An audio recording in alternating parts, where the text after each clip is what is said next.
Hi everyone, it's Sandy Pro and welcome back to my channel.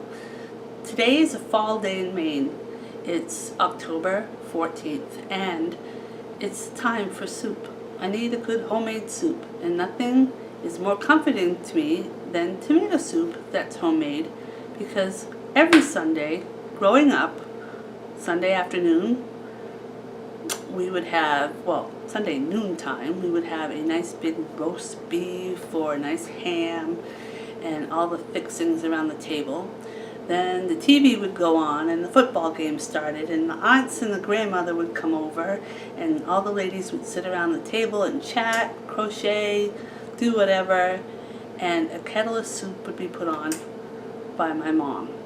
Back then she made tomato soup with a soup bone, and to top it off, when she got done, she would serve it in a cup and she'd put a thin slice of butter on top to make it all melt within. Now, today's version that I make is kind of similar to Mom's, except for no soup bone and no butter at the end, because we've learned along the way that maybe all that stuff is not as good for you as it once was thought. So today we're going to need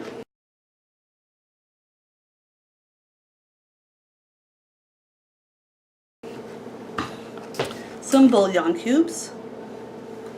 These are a little salty, so we don't add any additional salt. We need some Hunt's canned tomatoes. I use the diced ones. I throw in some rice. Minute rice, just a handful. Orzo for some pasta. Some angel hair pasta. Not a lot, just a little. I use 50% less beef broth. I have 2 containers of this because I like to make a good sized soup. And then I add lots of celery, garlic powder, basil, oregano, how about that way, oregano, and parsley. And that's what you need to start the kettle of soup. Okay, so here's my empty kettle. And first I'm going to put in the diced tomatoes, which is, let's see, 1 pound. 12 ounces. And then I have 2 containers of Swanson's beef broth. You can use any broth you'd like. This is 32 ounces a piece. I'm going to put those in.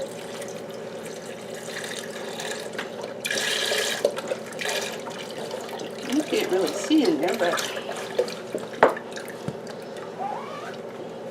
it's just going to help make our soup liquidy and taste good with layers of beef.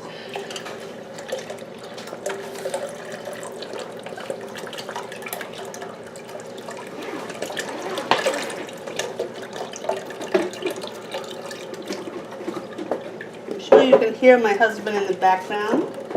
So if you hear noises of zippers, that's what's going on. Now, I've taken beef bouillon cubes. There are 5 I'm going to place in. Ta-da! Splatter everywhere. Let's put some oregano. Oh, pop that off. A little bit of oregano.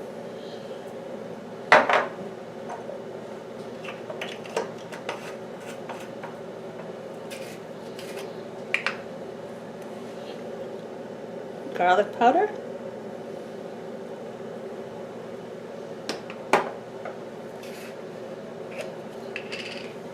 This is dried parsley, not fresh, but if I had fresh I'd use that. I happen to like a lot of parsley. There's 1. And a little more.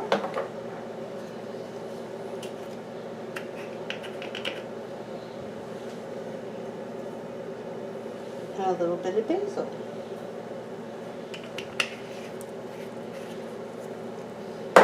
To that, I've chopped up and we'll add 4 stalks of celery.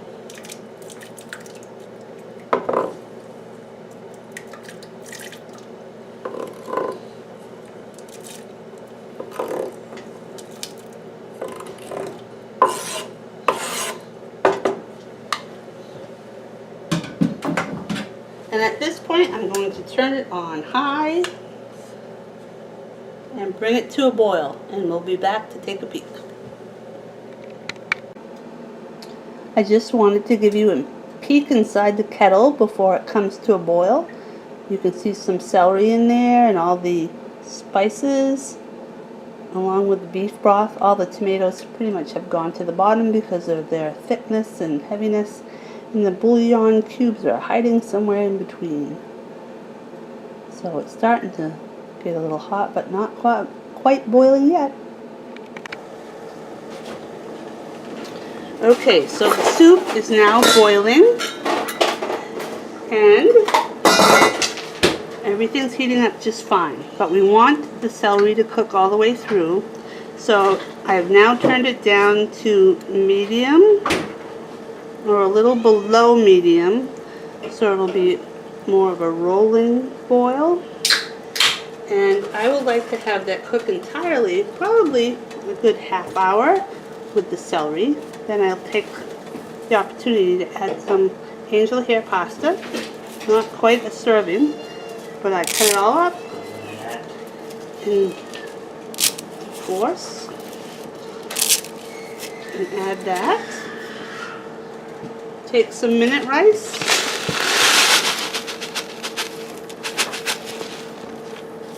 Throw in a handful.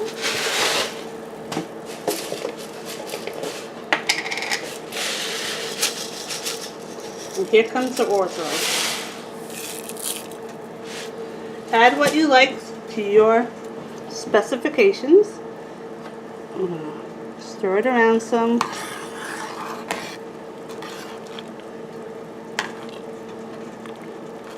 And this is one of those Sunday afternoon soups that's nice when it's chilly outside, keeps you cozy warm, and if you like tomatoes as much as I do, you'll learn to love it. So we're going to let it cook till that celery goes all the way through, and I'll come back and check with you when it's finished.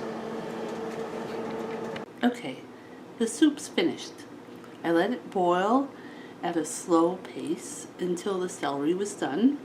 I added some pasta, rice, and orzo, which is another form of pasta, and let that cook up probably about 9 or 10 minutes. Stirred it, and I have a beautiful bowl of soup. And let me show you a picture of it.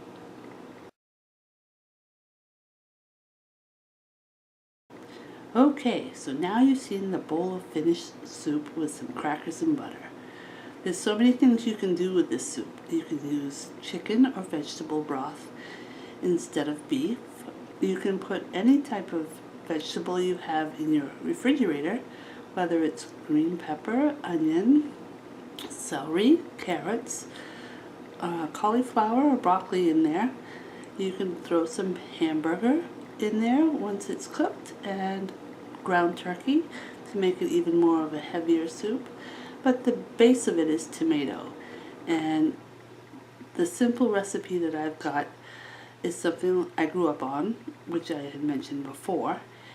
But the best part of eating that soup for me is not how good it tasted, but it was the family sitting around the table.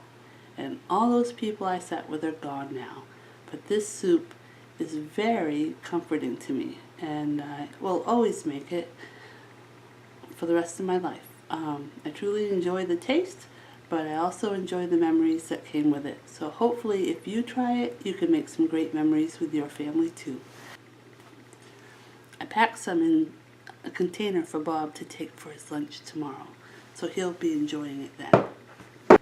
From my table to yours. Enjoy your soup. Sandy Pro, gotta go. Bye.